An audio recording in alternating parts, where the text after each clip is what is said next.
So sports science is really about taking different aspects of science and applying them to the human body and how we can improve sports performance.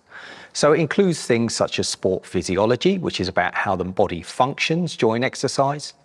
It includes things such as sports biomechanics, which is about applying mathematical models to the human body and how the body can move better. It's about sports psychology, which is about the mental state of athletes. And of course, it's about sports nutrition.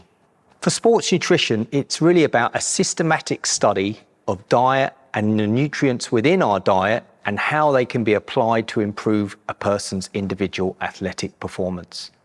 Sports nutrition is really one of the cornerstones of an athlete's day-to-day training. It provides us with the various means and methods via which athletes can hone their bodies so that they come out with a good physical performance when they need it. In essence, it's about what you eat, how you eat it, when you eat it, and why. Nutrition is extremely important for health across the entire lifespan, from birth all the way through to old age. Whilst we all have very different individual nutritional needs, those needs are common in some areas.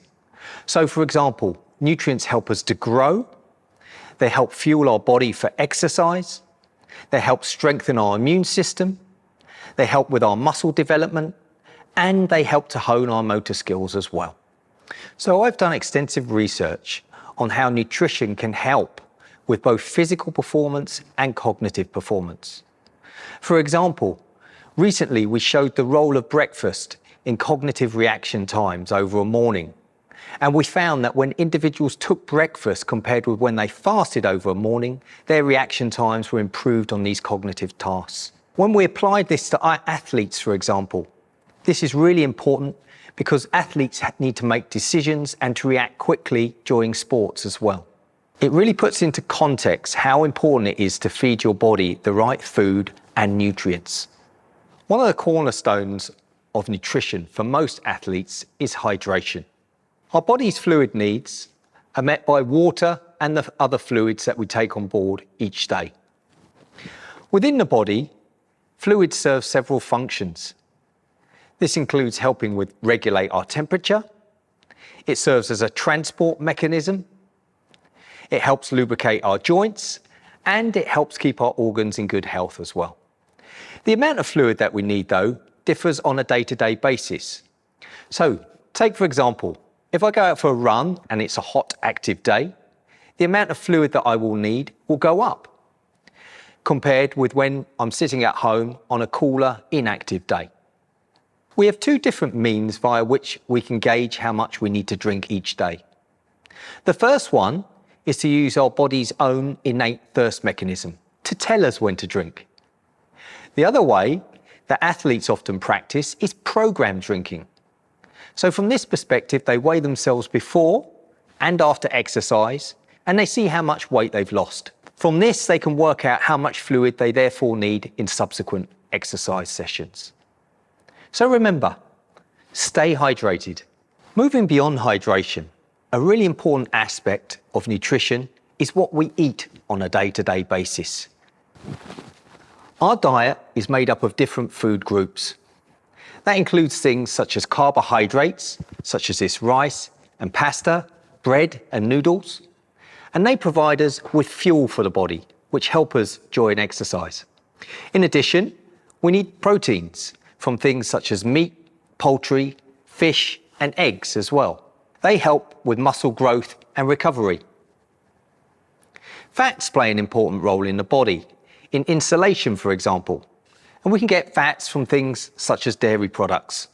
And it's also important to make sure that we have a good supply of micronutrients as well, so vitamins and minerals, which we can obtain across our food groups and from things such as fruits and vegetables as well.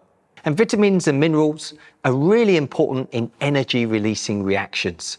What is important to realise is that as individuals, the amount of food that we need from each food group varies on a day-to-day basis, as well as the total amount of food that we need to take in. So the amount of food that an athlete takes on board and the types of nutrients that he takes on board may be very different from a sedentary individual. Just like athletes, How can we tweak our diet to enhance certain aspects of our physical performance? Let's take a look at one of the individual nutrients more closely now. Let's take a look at proteins. Proteins are really important in the body for helping to build muscle. And muscles, of course, contribute to an athlete's performance. Proteins are made up of things called amino acids, which are the building blocks of proteins. And our bodies need proteins not only to help build muscle, but also to do things such as strengthen our immune system as well. After I've finished a bout of exercise, I need proteins to help build my muscles back and to help with growth as well. I can get my proteins from a variety of sources. I can get them from animal sources of protein, things such as meat, fish, poultry, and eggs. Fish as well contains omega-3 fatty acids, which are also important in your health. On the other hand, not everyone eats animal sources of foods. So for vegetarians and vegans, they can meet their protein needs via other ways. So foods such as corn here, yogurt, soy, potato, and almonds are all good sources of vegetable protein. And by mixing these different vegetable sources of protein, a vegetarian or vegan can meet all their protein and amino acid needs to satisfy their requirements and help their athletic performance as well. Just remember to consider where you get your foods from.